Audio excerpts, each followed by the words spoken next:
Waking up, Yashoda saw the newborn child, dark like a blue lotus, and became joyful. The body of this child was more splendid than a sapphire.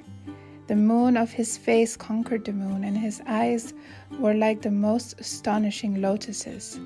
His hands were more splendorous than the new leaves on the branches of a heavenly desire tree.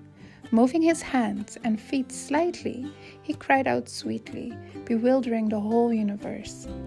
When she saw this beautiful child, Yashoda became stunned like a painted picture. He was a kingdom of shining darkness, an expansive ocean of beauty. He was the good fortune for all perception of beauty, and he was the Bharat Muni of all attractive pastimes.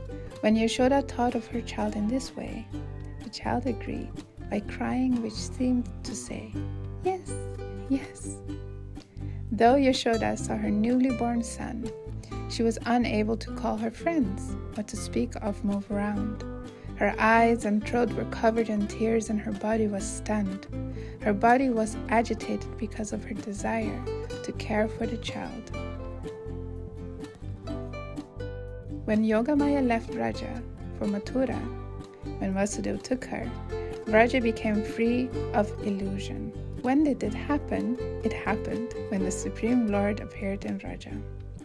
As the moon makes lotuses situated far away blossom, the child made the minds of people far away blossom with joy. Not only did the child appear on the bed of his mother, but appeared in another form in the pure hearts of persons having affection. When the child appeared in the hearts of women situated at a distance, they quickly came like Chataki birds attracted to a cloud appearing in the sky. As Chakora birds look at the moon from all sides, Rohini and other women gathered around to look at the child. Considering that Yashoda, who gazed at her child with smiling eyes in a stunned state, to be a suitable mother, the women then gazed at the child. Looking at the dark child with eyes and mind, they began to wonder about him. Is that a fresh garland of blue lotuses? Is it a huge sapphire? Or is it a Vaidurya gem which can never be known? When we look at this beautiful child, all the senses stop functioning and the eyes see only that object. The child is made of a cloud, the color of a tamala leaf, fragrant with musk. The child is decorated with beauty that melts the mind, and he is anointed with the effulgence of his body.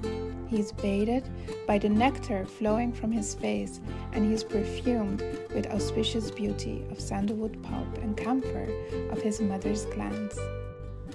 He is ornamented with the natural qualities of his body, and speculating about the child in this way, the women gathered together and again looked at the child, who was as tender as musk pulp from a musk deer, the color of a tamala leaf, with curled locks of hair, with a face like the moon, waving his hands to destroy darkness.